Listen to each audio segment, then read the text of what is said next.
eyes were large yellow orbs, full of secrets and mischief. His fur coat was similar to a tabby, except his head and ears were covered in dark, gray fur. His whiskers were long and fine. I held my hand out near the cage bars. The cat was sitting, grooming himself near the back. He looked over at me as I beckoned. I could swear there was a sentient light of recognition flickering his eyes, a connection between him and me. He let out a small meow and ran over. He licked at my fingers through the bars and my heart melted. He was the most adorable thing I'd ever seen. I stroked at his head through the bars and he was so soft and warm. Oh my, he's so friendly. Exactly what I need. What breed did you say he was? The animal shelter employee looked noticeably surprised. Oh my, he's normally shy with new owners. And honestly, we're not entirely sure what breed he is. Got him about a month ago. He was found in a dumpster. He was tiny back then, but he's much, much bigger now and still growing, she said, her voice soft. Oh, really? How many owners has he had? I wondered if he got a bit of Maine Coon in him, or perhaps even Bobcat. I said half-jokingly with a quiet laugh. The animal shelter employee broke eye contact with me. She said hesitantly, well, I'm not really supposed to say, but we tried giving him to a few family homes, and you know, these aren't just random people. These are families who take cats from us regularly. And he bit the children and was generally very unfriendly. She tried to make a joke and half laughed. It faltered, though. My eyes were wide now. So he's dangerous? But he seems so sweet. I looked over at the adorable cat and now gently nibbling the tips of my fingers. No, not dangerous per se, just... I guess he needs the right environment. You know what I'm saying? Sometimes the animals we get just aren't well suited for children. Maybe as he gets older, he'll mellow out. As he licked me with his sandpaper tongue, I laughed. That tickles.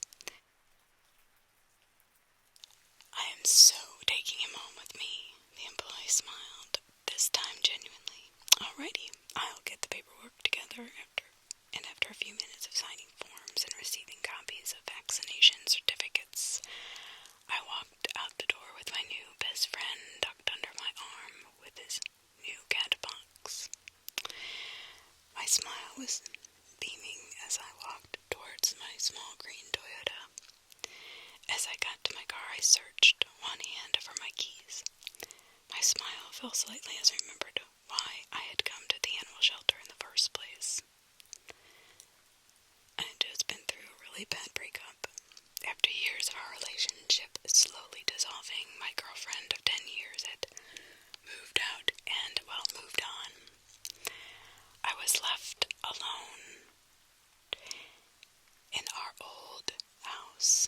It was a large house out in the suburbs, and it felt quite empty to be there all alone. To top it off, since I'd come out as gay, my super religious family had not really kept in touch with me. My mom sometimes answered my calls, but my dad, sister, and grandmother wanted nothing to do with me. It hurt, really. We had always been so close, but because I liked girls and not boys, they refused to acknowledge my existence. Despite feeling horribly betrayed, I tried my best to inform them about my life, but I doubted they gave a shit. So I was feeling very alone at the moment. To add insult to injury, my sleep had been badly affected.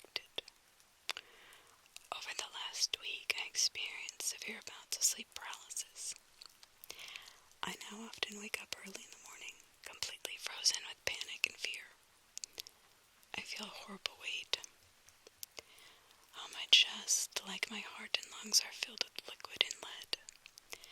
I hear strange noises and see horrendous shadow shapes moving around my room until I can finally sit upright and turn on the lights. I always hold my breath, expecting something to appear in the light, looming over my bed. But the shadows always retreat, revealing nothing. Just my mind being an asshole, I guess. I was talking with my friends about it and they recommended I get a pet to have another heartbeat around the house. This would also help me not feel so lonely while I was getting used to being single again. So one Saturday I found the nearest animal shelter and drove on over. The rest is history. As soon as I got home with my new companion, I knew the first thing he'd need would be food and water. A place to go to the toilet, of course. I had already purchased all these things from the store on my way back from the shelter. I set everything up and looked up at the major do's and don'ts of introducing a cat to a new home. A week went by and my adorable friend finally got a name. I had tried picking a name for him that whole week, but nothing seemed to stick. Most of the names I tried I hated, or he completely ignored.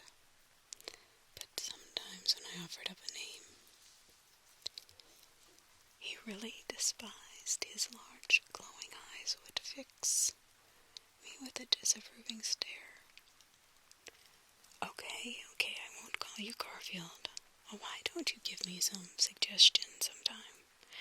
I said to him as I felt his impatience leak into his stare. It was a Friday evening, and he was sitting on my lap, kneading the way cats do when they want to get comfy. I was busy watching trash of some kind. I think it was a Steve Seagal movie. Anyway, once it was over, the next movie on the channel began. I lazily clicked the remote to check the title. On a blue banner that ran across the bottom of the TV screen, white letters spelled out Casper 1995. I rolled my eyes. Nah, I said out loud. I put my now empty bowl of instant ramen on the table next to me. I switched off the TV. Suddenly I jumped from fright and yelped as the TV flicked back on. What the? I muttered. Then I noticed my cat was holding his one paw on the remote while glowering at me with his yellow eyes. They shone like beaming double moons, as if to say, how dare you interrupt my TV time? Sorry, okay, I said to him, glaring back. Those eyes of his could be really unnerving sometimes. I looked back at the TV to see the titular character on the screen. My cat let out a small meow and jumped down. He ran over to stare at the screen, held out a little paw and seemed to wave it at the ghost. He pointed and then turned to look at me. Over the last few days, I grew increasingly convinced he was preternaturally intelligent. Definitely sentient. It was something disturbing. Maybe he could pick locks? I chortled at this thought, but to be honest, I'm pretty sure he could clean up his own toilet if I gave him the tools and the time to learn. So as he sat there looking at me while gesturing to the TV, I knew intuitively what he was trying to say. Casper. You want your name to be Casper, I said. He meowed loudly in the affirmative. I was struck by a sudden pleasant feeling that ran down from my ears into my heart. It was like warm syrup was leaking down my ear canals and into my blood, hot and sweet. Well, Casper, you really just one surprise after another. As time continued to fly by, it grew larger and larger. Most cats eventually stopped growing, but but he refused. Also, your average cat was a fussy eater, but not Casper. He ate with a voracious appetite that sent bits of cat food flying all over the kitchen floor. Extremely fond of raw meat, including fish. He would often meow and beg loudly if I was handling raw chicken in the kitchen. Sometimes he would even break dishes if he didn't get his way. At first, he was happy to stay inside most of the time, but as he got older, he started to scratch at the windows more and more, begging me to let him out. Once I thought he was big enough, I decided to trust him and let him roam. He had all his shots and had been neutered, so I didn't believe it was so bad to let him run around. All I hoped was that he came back, of course. On that first day he went out, I sat and waited by the window, my breathing fast and anxious. But by sundown he had returned and expected his dinner. Weeks quickly turned into months, and Casper and I fell into a routine. Most mornings Casper would jump silently onto my bed and cuddle with me.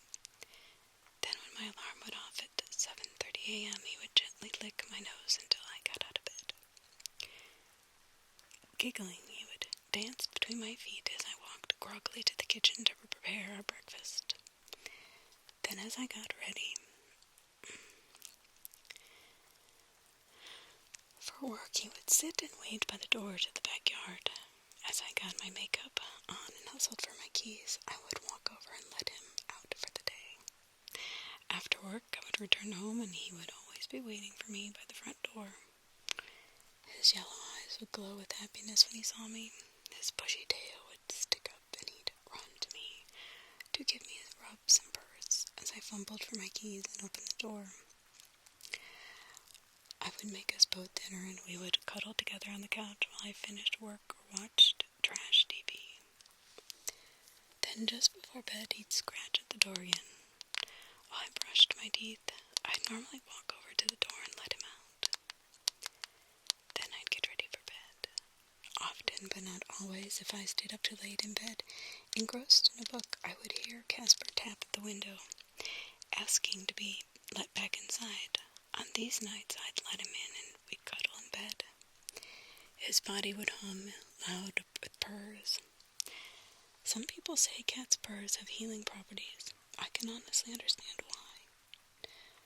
Whenever we were snuggled up in bed, I swear I could feel his purrs slowly healing my soul, leaching away my traumas and sadness, like that meow he had made sometimes that felt just like a rush of MDMA.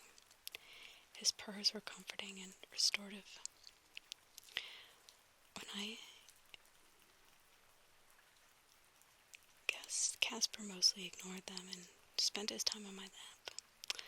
However, there was one noticeable example when he jumped up and scratched one of my friend's boyfriends because he had accidentally trotted on my foot. Besides that, Casper was a pretty easygoing cat. The last few weeks with him had improved my mood hugely. All my friends and work colleagues, even my mom, noticed the difference in my demeanor.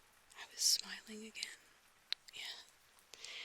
Making jokes I had even put out. The effort to go out with my friends, more in the last week than I had in the last year. Then one night, everything changed. I had a stressful day at work. Teaching university-level psychology is not easy, and kids can be exhausting. But the work was very rewarding most of the time. However, the day had drained me, so when I got home, I was really looking forward to spending the evening vegging out with Casper. But when I arrived home and got out of my car, he was not waiting for me on the front porch like normal. I frowned and walked over to the door. I called out for him a few times and looked around the perimeter of the house, but nothing. I found absolutely nothing. This was the third time now in the last week he'd not greeted me at the door. I wasn't that worried about him, but I was disappointed he'd not been around for cuddles. I'd probably only see him in the morning. He was very large now, and I'm sure he could take care of himself. I was more worried about what he might be eating or hunting. I hoped my neighbor's chihuahua was not on Casper's menu. I chuckled as I made my way inside. After a dinner of cold leftover pizza, I decided to watch something light and go to bed early. As I sat in bed reading, I decided to leave my window open. I'd done this the last few nights since Casper was out, and I wanted him to be able to get in if he needed. I really need to get that cat door installed, I said to myself quietly as I got into my bedroom with my book. When I awoke, I knew something was very wrong. It must have been close to dawn. Early morning light poured through the window and made its way onto my carpeted bedroom floor. The dark outlines of the bushes and trees were stark against the gray lightning sky. My limbs were frozen in place, and I felt a strange tension and heaviness on my chest. My heart thumped loudly. I was having another episode of sleep paralysis. I tried my best to regulate my breathing and calm down when I saw a white, spider-like hand slowly emerge from the dark gap under my bed. If I could have screamed, I would have. Nothing but a muffled moan escaped me. My body tried to squirm, but I remained helplessly locked in place. The pale dawn-colored hand stretched out farther.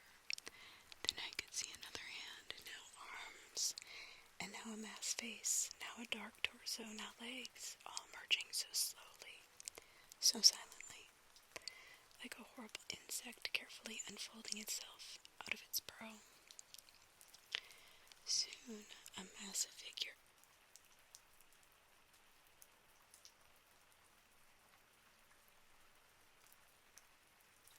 loomed menacingly over me.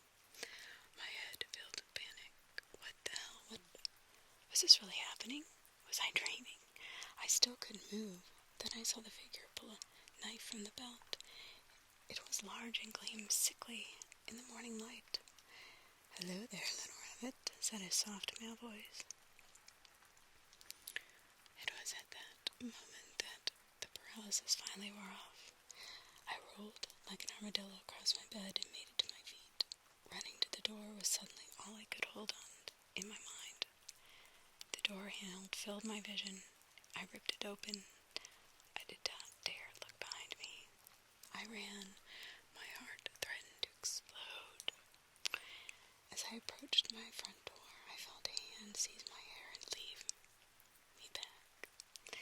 I screamed in pain and horror as I felt myself fall to the ground, knocking over a dining room chair as I did. The masked figure bent over me now, the knife still gleaming.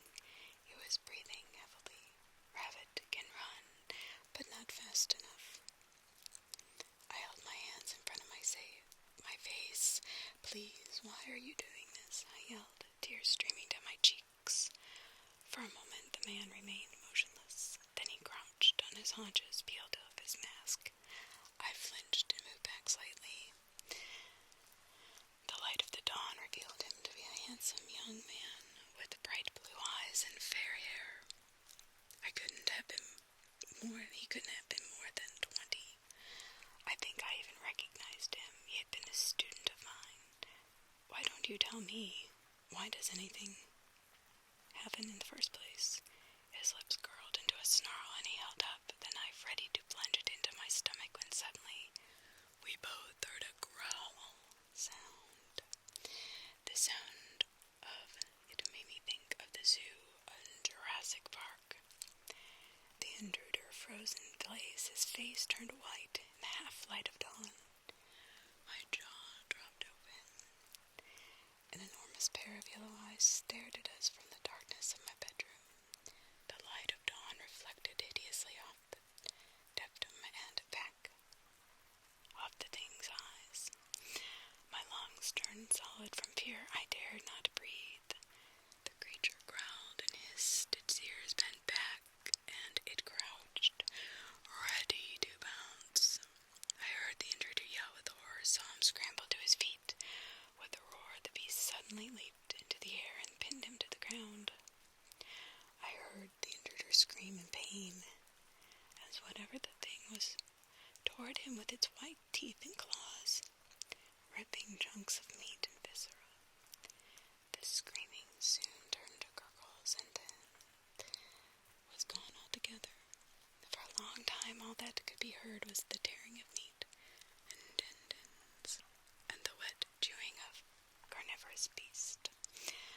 sat on the floor, fixated by fear and shock. I felt like if I moved, I would be next to die. I was cold and shivering. The whole time, my mind felt numb and blank. I'd felt like I'd swallowed TV static, and it had filled up my brain and limbs. Every so often, I would feel a warm fleck of blood, or some other fluid hit my cheek as the beast continued to feast messily on the intruder. Soon all trace of the intruder was gone, save for a massive bloodstain. As the light in the house grew brighter, I could finally see the beast more clearly. It was about twice the size of a tiger and had dark patterned fur. Its head was enormous, ears were long with tufts of fur sticking out. The snout was stained red with dried blood. It was busy licking its enormous clawed paws when it stood up and fixated giant yellow eyes on me. Casper, I said directly at the beast. It looked just like him. I mean, like he would look as if he was a giant tiger. I felt my heart accelerate, the blood pumping faster and harder through my veins. Casper slowly stalked up to me, those pale, glowing eyes never breaking their gaze on me. Then, when I thought I was going to die, he nuzzled his head against mine and began to lick at my scratched knees. I sighed massively with relief. Then Casper looked at me, and I felt words form in my mind that were not my own. Yes, I am Casper. I like this food best. More food like this. Presents, more presents like this. I can give you presents too, but I need presents. The words were gentle whispers, but their sibilance was overly emphasized and sharp. It turned to hear those words spoken like that. My head felt fuzzy. Was I really talking with a murderous beast that was somehow my cat? That had somehow eaten the psychotic intruder? Was this real? I blinked my eyes a few times and rubbed them hard. Yeah. Okay, well, let's see. Oh, and thank you, by the way, I said, sheepishly. Not sure what I should say in the kind of situation like this. After I smoked a cigarette and had some water, I called the police. Casper wasn't happy about the decision, but by the time the officers arrived at the house, he was back to looking like his regular old self. The cops took my statement, which of course carefully omits the part where my monster of a cat ate the bad guy. I had to spend a few days at the hotel when they dusted, took photos, and processed the crime scene. Despite finding blood, they could not identify the assailant by his DNA alone. However, there had been break-ins and assaults in the neighboring cities recently. The police also believe that this man had been going around stealing, but may have decided, as they put it so eloquently, to escalate the thrill. They believed he may have gotten inside via my open window, had sneaked under my bed to wait. What they figured is he may have gotten injured in my house somehow and fled looking for medical attention. However, they had not been able to find any record of him at the hospitals. For a short time, the police insisted on leaving a police detail by my house in case he returned. But after a few weeks of no leads and no more home invasions, they began to doubt he'd ever come back. It's been a month since that horrible evening, and I'm sitting browsing the web with Casper. What about this one? I said to him, pointing at the mugshot of a scrawny man with oversized glasses and comb-over. No, he's too innocent. Must be evil. Since evil tastes much better, evil satisfies longer. I sighed. Since Casper had devoured that intruder, he no longer ate his cat food at all. Instead, he would beg me to look for people he could play with. At first, I refused, but then he reminded me about the presents he could give me if I helped him. That's when I noticed I had been losing weight. My eyes were moving in sight, and I found scars I'd had for years miraculously beginning to fade. That's when I knew this was all completely real. Casper was no cat, of course. He reminded me of a mythical creature like a sphinx or a witch's familiar. What I knew for sure was that he was now my friend and protector. All he asked for in return was a good meal every now and then. Also, there are plenty of people out there who are horrible and hurt others. Why shouldn't we get rid of them? I'm actually doing the world a favor, and if I profit from it, so what? Casper meowed loudly, that same warm meow that filled me with pleasure, like a drug. There, that one. I hear those foreign feline thoughts invade my mind. The sibilants like nails on a chalkboard. My cursor hovers over the photo of a rather normal-looking man with a buzz cut and dark brown eyes. Mario Davenport, I say aloud, reading his file. After a minute, I close the publicly available database of child sex offenders. Looks like we will be paying you a visit soon, I said to the computer screen. Casper the Cat, Part 2, emerging. The pedophile's corpse was as heavy as a tombstone. I panted hard, wiping sweat from my brow. Casper stretched out lazily on the carpet, extending his claws. He yawned. I was so furious with him. A little help, I gasped as I heaved the body over to him. Casper lazily cleaned his huge paw with his long tongue. Casper's unholy golden eyes stared at me hard. I gulped. Those predator eyes were intense, filled with danger. You must earn your treats. Bring him closer. That very voice, charged with authority and yet so soft. The voice Casper forced into my mind was unpleasant. The voice was like someone coming into your home without wiping their feet or refused to use coasters. Not a major transgression. Just felt rude. It felt unnatural. Its sharp sibilance sounded like the feedback from a microphone. However, being able to communicate with my pet was a dream I'd had since I was a little girl. I scoffed angrily. Sure thing, Your Majesty. I grabbed the arms of a dead man hard. I grunted as I heaved him closer and killed the man. I had killed the man myself. Of course, it was not how we planned it. Months have passed since Casper and I began our vigilante crusade. At first, I was apprehensive and hesitant to be involved in, well, let's not beat around the bush, straight up murder. But after that, I did some research into the kinds of crimes perpetrated by these people on the sex offender list. I became less squeamish.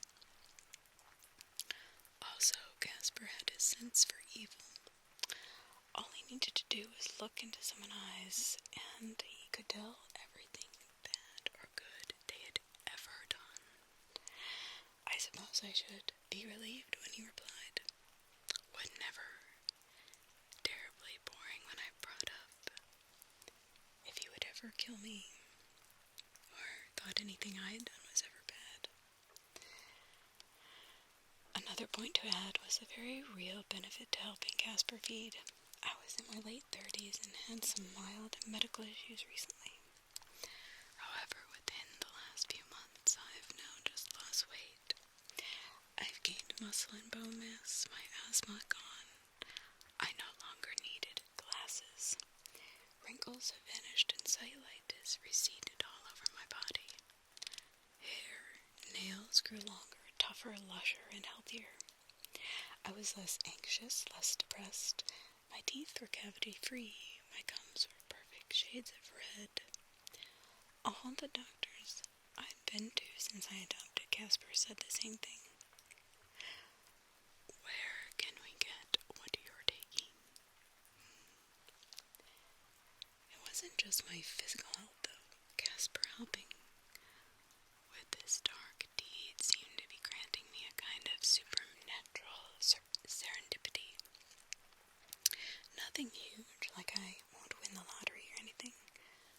I already tried this. However, 2 weeks ago I found myself suddenly getting the contract for a new assistant professor position at the university I'd always wanted. Also, I now always managed to get a string of green traffic lights when I was in a hurry. Little things like that. By now we've dispatched more than 12 pedophiles, but I still had not fully adjusted. Murder was hard work, physically and emotionally. Ed Kemper was right. At first it seemed easy enough. We would simply look them up online, then after an assessment by Casper for their worthiness and tastiness, we would set out in the dead of night. You must assist. If not, no treats. Only assistants get treats. Why, I know I'll lose I search for the right word. Benefits. But, can't you do it all yourself? I mean, if you really had to. He was silent for a moment. He replied flatly, maybe I would prefer assistant. Our most recent victim, whose lifeless cadaver I now drag through his own house, was an evil man named Jeremiah Funke. He wasn't inside his house when we had stopped by that evening. He was rather unusual, given that at 3 in the morning, on a workday, most people are normally in bed. With all the other victims, I had walked up to the door and rang the bell or knocked. They always answered, especially after a few minutes of me bashing the door and pretending to be distraught. At first, I didn't think I had it in me, but I was surprised how quickly I took to deception. Oh, please help me. My car has broken down. I'm all alone. Or some variation thereof would help me lower the man into my car, or I would knock him over the head with my tire iron. Soon they'd be loaded into my truck, and Casper and I would make our way back home. Why does it have to happen at home? I asked Casper one night. He remained silent. Once I was convinced he was ignoring me, he said, tough to explain. It's more efficient. Home is safe. Life force more absorbed. Okay, well, I guess that makes sense by magical law. Home is where the heart is. Yes, exactly. Our power is strongest at home. Ours? You mean yours? Your power, my power. One whose flesh spread up my arms and neck as he said this. What exactly had I gotten myself into? Jeremiah wasn't like the others. As I stepped away from his front door, I heard something. I went to his tall garden wall and peered over the top. It was very dark, but lately my eyes have gotten very keen. That's when I saw him burying someone. On the ground near Jeremiah was what looked like the body of a small child tied up in a sackcloth bag. The blood drained from my face. I couldn't help it. I gasped. Immediately his head swiveled around and he looked right at me. His eyes were covered in shadow, but I felt them on me. His gaze was hot, piercing, full of alarm. Then he was running for me. Casper, I yelled. Casper, I yelled. Louder. I turned and sprinted back to the car. Before I could run 4 steps, I heard Jeremiah's gate slam open and felt a dirty hand grab me. Let me go, I screamed. Nosy little bitch, he screamed and punched me in the head. I saw stars and collapsed. Scream all you want. Like no one will hear you out here. His voice as rough as sandpaper, he began dragging me back to the house. My vision swam. Casper, I thought this time, shouting in my mind. I felt him. I could sense him nearby. He was there, hidden amongst the trees and bushes. Then I heard his words in my head. You must fend for yourself sometime. Can't save you every time. No fun that way. You'll never learn. I felt a coldness wash over me, and a heartbeat, an icy mixture of terror and fury filled into the brim. What? How could? Before I could yell anything else, Jeremiah launched me through his open front door into his hallway. I spat a string of curses as I landed hard on the ground. Jeremiah reached forward and grabbed my hair. He dragged me across the floor into his office. With a yell of frustration, I managed to twist free from his grasp. I heard a large clunk chunk of my hair rip from my scalp as I stood, leaning on the desk for support. That's when I noticed the moonlight gleaming off something. Large brass paperweight. With fury burning in my blood, I grabbed the paperweight. A second later, I brought it down on Jeremiah's head as he turned to grab me again. There was a crack. I had struck him hard on the cheek. He fell. I didn't let up. My arm came down on him again and again and again. My yells had turned primal, feral. The paperweight was slippery now, the impact satisfying as first cracking sound of metal and bone. This soon gave way to a more wet, squelchy sound. I hit him again and again. I felt something come loose in my mind, a horrible ancient rage set free, a strange pleasure flowing through me, a joy when it came to tearing, to killing. As the hate poured out of me, fury swallowed me whole. I plunged my thumbs deep into his eye sockets. I ripped out his tongue with my bare hands. Rage dominated my will. I couldn't stop. It was a bloodlust I'd never felt. When I came to, I was sitting on the office floor. As I looked down at my shaking hands, I noticed a soft, vermilion glow beneath the blood stains. Like I'd got a really bad spray tan. The glow faded quickly. Did I just hallucinate that? All of my wounds and scrapes were gone too. I looked up. That man's corpse was lying before me. My eyes were staring long and hard. His head was a ruined mess of pulpy flesh. But even then it could still be seen clearly that parts of his face had been eaten. Eaten by me. I gagged. I almost puked, but managed to hold back. It was then that Casper appeared, as if he had just stepped out of the shadows. He had finally stopped growing. But even so, in his domestic cat form, he was twice the size of your average Maine Coon. However, in his true form, he was monstrous in his proportions. An enormous beast, more than twice the size of a Siberian tiger. His patterned fur was wilder now, less soft and bristlier. From his long, bushy tail to his waist, he resembled an oversized tabby cat. But from his chest up, his fur grew wild, long and fluffy. He had a head of a gigantic Eurasian lynx, his ears massive, long, with a thin tuft of hair sprouting from his ear tips. As always, his eyes were yellow and glowing. He fixed me with a golden stare. It was different to his usual stern look.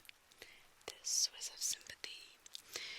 You did well. You continue to prove yourself. I glared at him. My cheeks felt hot. Tears formed in my eyes.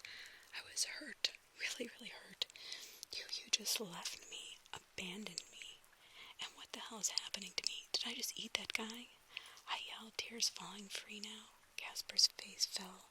I had never seen him look so ashamed. I had to test you. It isn't my way, but you lived, and you and I are bonding. My power becomes yours. You become mine. Yours becomes mine. He walked up to me and tried to lick my ears, and I pushed him away. I don't think he comprehends how wrong he had been to just abandon me like that. It reminded me of my parents and sister. When they had turned their backs on me, it hurt in just the same type of way. Was Casper no better than my family? Does he even really care about me? He didn't even say he was sorry. I guess that's because he's not sorry, I thought.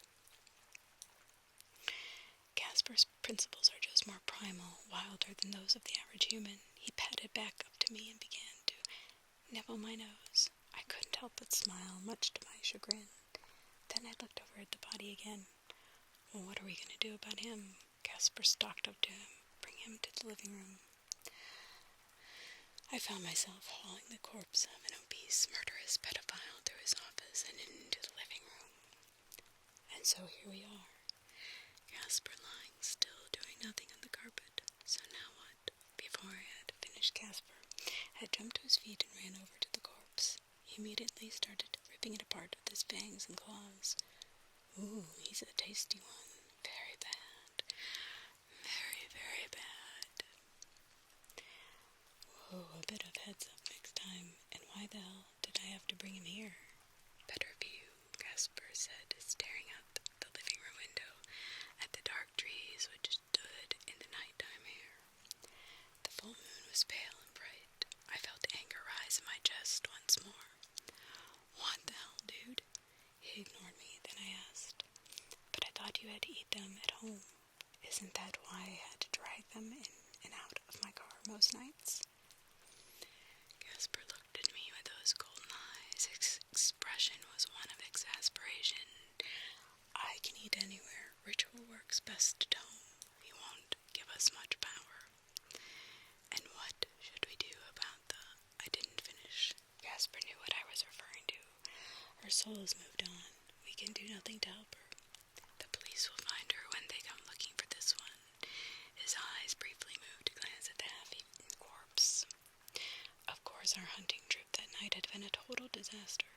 When Casper said the ritual could not be fully completed, did that mean my benefits would go away too? But we've been very good. Surely one spoiled ritual isn't the end of the world. I guess I'd gotten cocky lately. Usually things went much more smoothly.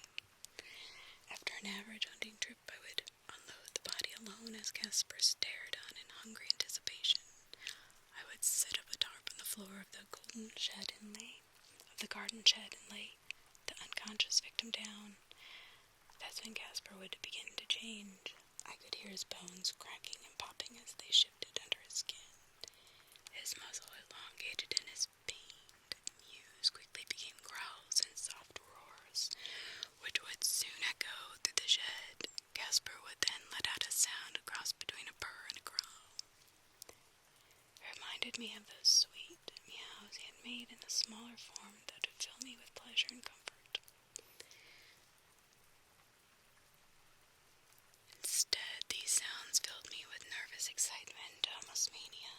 This sound was pure adrenaline. It was smelling salts on steroids. It would suddenly fill me with a strong urge to sprint into the garden or try even a roller coaster at the fair.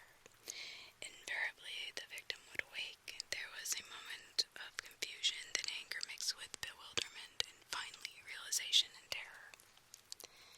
Casper's eyes would shine brighter and brighter as the evil man begged for their life. Then Casper would begin to play with him. He would maul his sides, blood leaking all over the floor. He would bite his toes or fingers and watch him squirm. He even sometimes opened the door to let him run out, or just so they could chase them and immediately end his suffering. When he didn't do this, it would take hours for him to finish these guys up. Then after Casper finally killed them, he would take until dawn to eat their entire bodies, and he never wasted any food. We have got to be more careful. You can't just let each of these guys we've kidnapped go and are trying to eat them run into my backyard screaming. The police will be all over us. A few days went by after the night of the failed hunt, and I was still very upset. Casper had abandoned me. We had been not hunting for a few days, and I hadn't noticed any changes in my let's call them, physical improvements. It was all the same time I got a letter informing me I was getting a one-off bonus of $2,000 from work. I was elated by the news and decided to use it to refurbish my very old, badly decorated bathroom. That's when I realized I would have to find somewhere to stay for the week the refurbishments took place. I almost decided against the whole thing when I got a tragic news in the form of a Facebook message. It was from my great-uncle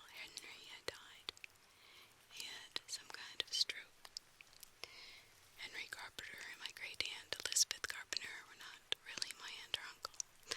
I feel this unspoken rule when, if someone are close friends of the family, that they are automatically uncles or aunts, whether or not they are truly uncles or aunts. We had been one of the only relatives who had not completely cut me off after I'd come out. It had been a while since we'd chatted, so I decided to give her a call.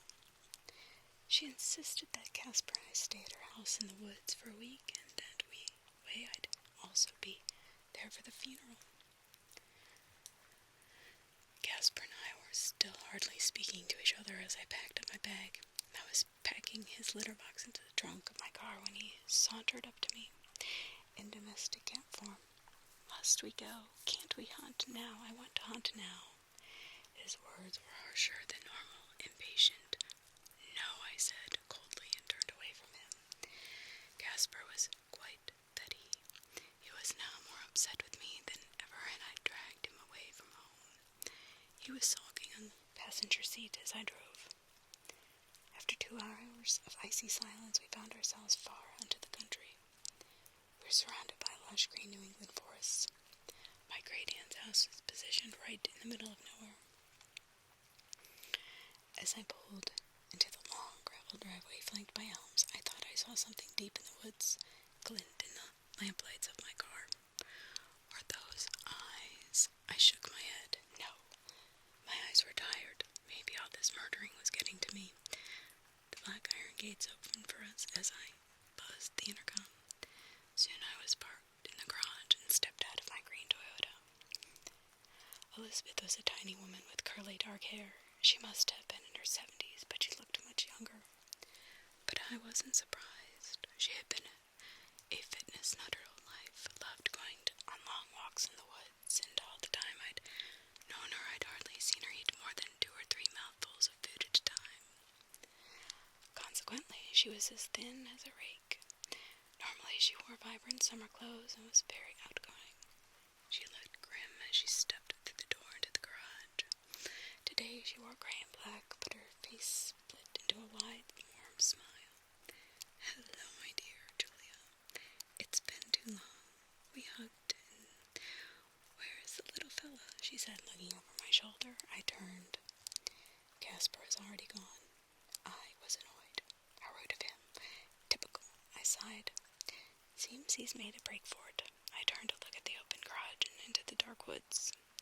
He just doesn't like being cooped up in the car so long. He'll be back. Elizabeth showed me inside and helped me with my bags. Henry had been an architect and had designed the house himself. It was made from mostly dark polished wood and large planes of glass.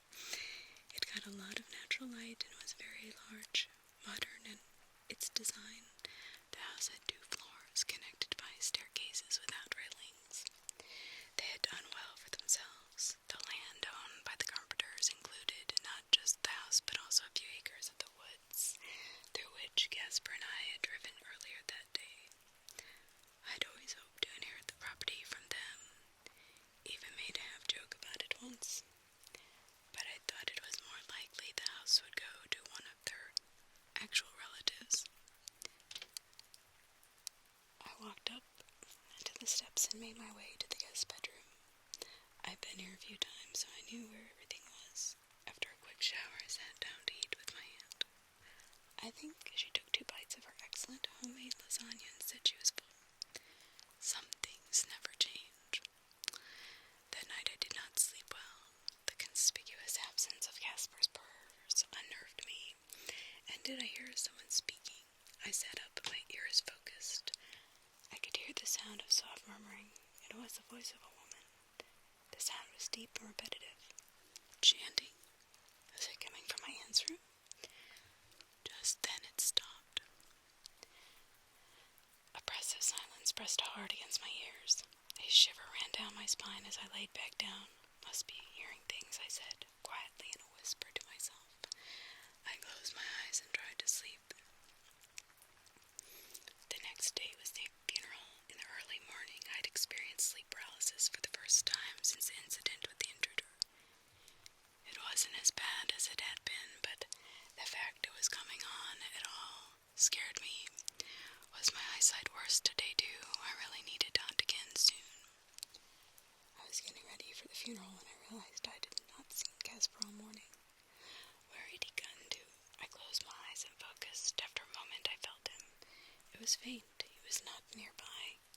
Somewhere far in the woods. Where he was, whatever he was doing, he was enjoying himself. I concentrated harder. He was catching something, snatching something out of the air with his mouth and paws. Insects. I scrunched my nose in disgust. Gross. I broke our psychic connection and continued to get dressed. The funeral was nothing special. Few guests came, because my uncle and aunt were very old, and most of their relatives and friends either lived too far away or were already dead. Besides my aunt and I hardly knew anyone else there. Again, the Carpenters were not blood relatives, and we had not seen each other for many years. The funeral took place in a forest clearing near their home. As I stared over the small, frail figure that was my great-aunt, I felt sorry for her. She looked like she had not slept in days. Dark circles rimmed her eyes as she sobbed during the burial. Once it was done, I comforted her and walked back with her to the house. We chatted with some of the other guests and had a late lunch. After that, I had quite a lot of white wine with all told stories about my uncle. As the ruby-red sun dipped beneath the canopy of the trees, everyone said their goodbyes. The priest had a long chat with my aunt, and was the last to leave. "I'm gonna turn in," I said, my aunt stiffing a yawn. As I got upstairs, I noticed that Casper was still not back. I would have normally been worried, but I was still irritated with him. He was doing this on purpose, punishing me in as petty a way as he could. Annoyed and saddened he had chosen to ignore me. Still, I got into my pajamas, brushed my teeth, and collapsed into bed. I awoke to the sound of that same chanting, but it was louder. It seemed to resonate from everywhere. As my eyes flickered open, they took a brief moment to adjust to the absolute darkness in which I had awoken. Why was it so dark? The moon should be burning brightly outside. Then the massive shadow behind my window moved. Moonlight poured once again into the ground. I yelped and sat up, staring at the window. A white, flabby face with large eyes like glowing gray discs of mist stared at me from outside. A clawed, skeletal hand suddenly pressed up against the window. As my brain tried to come to terms with my own horror, I felt hot breathies suddenly on the back of my neck. I spun around. Two more things were in my room. One was leaning on my bed, reaching towards me with grim, clawed hands. I screamed and leapt out of bed. I grabbed the baseball bat that leaned against the wardrobe and brandished it at the creature. "Stay the fuck back," I screamed. The ghoul outside ripped the window open and leapt inside, but then remained eerily still. They were all so still now, those horrible skeletal things. Their bodies were shiny, super skinny, and their vertebrae stuck out visibly from their backs. Their faces, my God, they looked like they'd partially melted. Their eyes were all identical and gray and undulated slightly like fog. Their gray gaze was unblinking, fixed on me. I didn't waste time. "Elizabeth, Casper, help!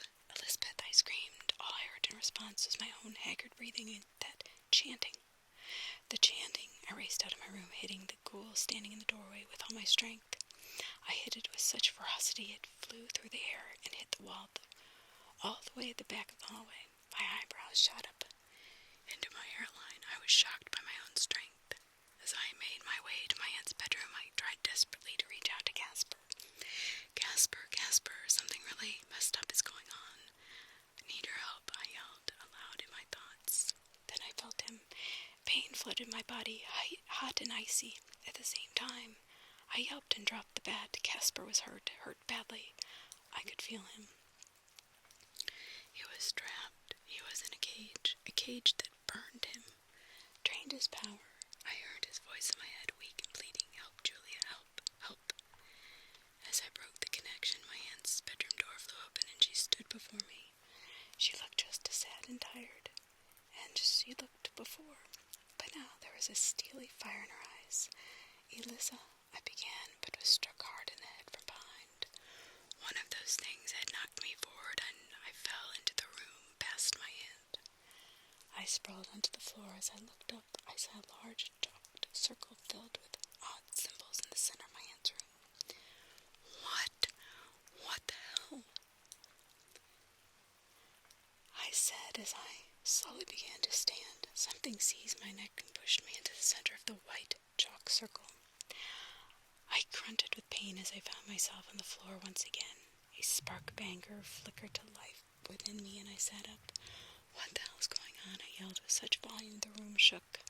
I felt a power leave my body, infused in my words. The power was iron and chains. I felt my words wrap around them. My aunt and those horrifying things. It reminded me of what Casper can sometimes do with his meows and roars, infusing them with a kind of magic. Elizabeth stood, her eyes wide at my sudden outburst. The creatures were also seemed hesitant now, the three of them flanking her. She seemed to be struggling with her mouth as if she wanted to move it, but it opened anyway. Henry found out about them first. She squirmed and shook her head, but I had compelled her somehow. At first we only asked for small things. They cleaned the house, cleaned the dishes, repaired shoes. My aunt's face was turning red as she fought against my enchantment. Then we asked for money, for land, for more and more. Soon we were in debt. We could not give them the payment, so I gave them Henry. And now I'm giving them you. She started crying. Her tears were genuine. Needed to get you here to the house alone, and Casper, he's no cat. We found out soon. Had to cage him. I can't help myself. I do love you. That's also why it has to be you. It has to be somebody I care about, and I've already had to give up so much. So much, you have no idea. There is this deep desire in me now. I can't stop. Then she launched herself at me, yelling with a mixture of frustration and sadness. That's when I noticed she held a large silver dagger in her hand. She plunged the knife into my shoulder before I could react. A cold pain spread from where the silver blade had sunk into me. I felt that same power I'd only just come to terms with start to drain out of my body. It was ebbing away, being pulled into the dagger. As blood poured from my wound and I cried in pain, Elizabeth continued to chant in that odd, deep voice that was not quite her own. Those words could not have possibly come from any human language. Too alien, too grounding. The monsters began to shamble towards me on all fours. Saliva dripped from their now gaping mouths. Sharp, broken teeth lined their rotten gums. I felt myself turn cold. Felt darkness begin to build at the peripheries of my vision. Was this it? Was this how I died? A voice that was not just mine answered. No, came the sudden, resolute reply. It was both my voice and Casper's combined. No, it was firm, and suddenly it filled my entire consciousness. No, I will not let this be the end of us. Suddenly the same wild fury I'd felt at night at the Jeremiah's flowed back into me. It wasn't just as overwhelming as before, but I felt a smile curl my lips. The monsters were very close now. The ritual must be reaching its climax with a hand and arm that felt like they had been filled with cement. I weakly reached up. I grabbed the handle of the silver dagger still embedded in my shoulder. I yelled as my hands burned. I saw steam blur my vision and felt blisters bloom all over my palm and fingers. But I did not stop. Wincing through the pain, I held on tight. I pulled at the dagger. I heard my aunt quicken the pace of her chants. I could tell she needed to finish it fast. Then I felt the ice-cold blade of the dagger leave my flesh. Instantly, a white-hot fury and power I could not control flooded back into me. It was like the wall of a dam had just been brought down. I felt my eyes glow vermilion, and I snarled and pounced on my aunt. I brought the dagger down into her throat. Crimson pulsed from her neck rhythmically. I crackled with evil delight. I drank her blood. My wounds knitted back together. My strength skyrocketed. I stabbed her again. Then I took her fingers in my mouth and ripped them off. I crunched them in my mouth, and I swallowed. My jaws inhumanly strong. Then the fury ebbed, and I looked down at my hand. The vermilion glow in my eyes still disappeared. She was quivering on the floor. Tears poured down her face. What had I done? I dropped the knife. I'm sorry. Why did you have to do this? Why would you do this? I loved you so much. I yelled. Tears poured down my face as I watched the only woman who had ever stood up for me die. The creatures had vanished as soon as my aunt died. They retreated like shadows do in response to light. Then, one moment, gone the next. I hoped that, with the death of my aunt and her ritual being therefore completed, this means they wouldn't give me more trouble. As for Casper, he was fine now. I'd found him downstairs in a basement I didn't even know existed. I'd used our connection to find the hidden trapdoor. When I found him, he was in his domestic cat form, locked in a small silver cage. I gasped. He was badly injured. His fur was badly singed, and he seemed to have open, bleeding sores all over his body. Bald spots littered his body. He looked up at me weakly, his yellow eyes barely open. They did not shine as they should. Help, I heard him say faintly. I rushed to find the bolt cutters and immediately set him free. I pulled him gently from the cage and cradled him in my arms. Relief washed over me as I saw his eyes open. The golden glow steadily returned. Silver bad, he said. I know, I replied. So what happened? I asked him as I cradled him in my arms. I was about to turn to walk up back the stairs when he turned his head to look at the floor of the cage. I bent down. There on the bottom of the cage were the corpses of small humanoid creatures with wings. Some were pink in color, while others were blue.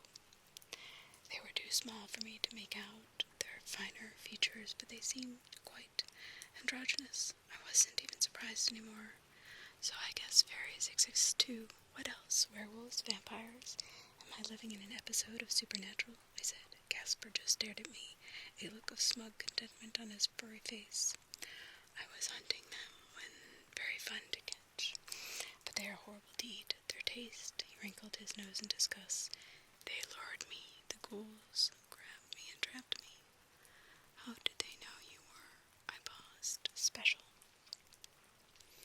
Casper shrugged. It was really weird to see a cat shrug. Fairies, their magic too are strong and mysterious.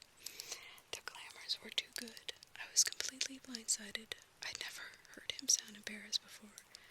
Don't be too hard on yourself, I said. We were both fooled. I'm sorry, I heard Casper say as he ate the last remnants of my hand. My eyebrows arched at this. What for? I'm the one that killed her. The dawn sun was now sparkling off the dew, clinging to the treetops. The horror of the night had long abated. No, I mean, with Jeremiah, I did not regret my decision. You needed to learn, but I'm sorry still. I do care for you, he said, his voice gentle. And thank you, you saved me. My mouth gaped. I was shocked. Casper had always been so wild and nonchalant when it came to human niceties. Maybe as I became more feral, he was becoming more human. I closed my mouth and then I replied, I guess that gives us each a point for rescuing the other. Let's try to stick together in the future. If what you and my aunt had taught me recently, it's that this world is far stranger and more dangerous a place than I could possibly have imagined. Casper and I cleaned up the house before I called the cops. I really hope this didn't turn into a regular thing. I really didn't like cops. Anyway, I had called them that morning and they came right over. I told them I'd woken up to find my aunt missing. I said she'd been upset lately and may have gone into the woods for a walk.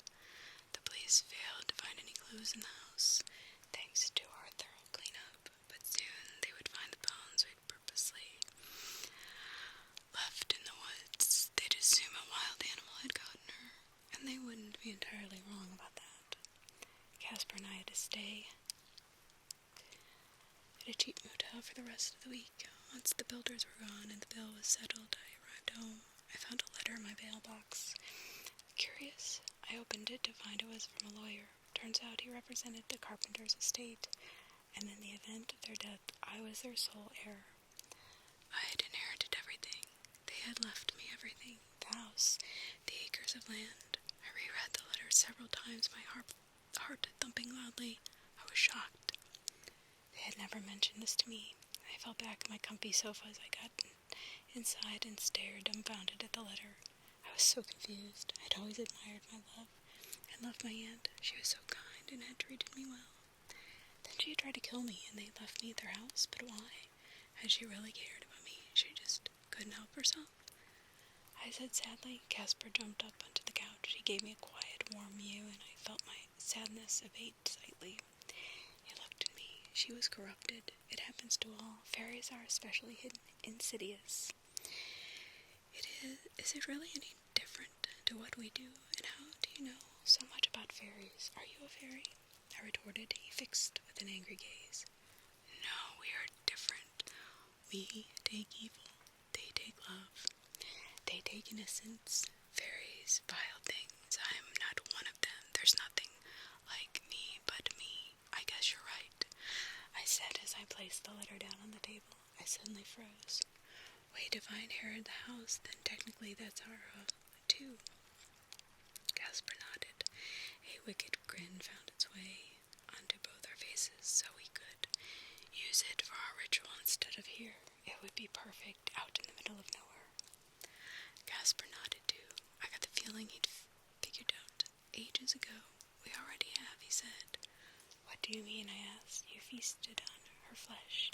You absorbed part of her spirit to fuel our power. I finished the rest, and we did so in our new home. The ritual was fully satisfied. My eyes grew wide. Of course, the moment she died, I would have become the rightful owner of the house. I ran up to the mirror. Sure enough, my skin was flawless. I had slept well at the motel, but I looked well rested. I hadn't noticed before with everything that had happened, but I looked much younger than I had at the beginning of the week. Murder and cannibalism had its perks. I smiled. I reached for my laptop. Looks like we've gotten some more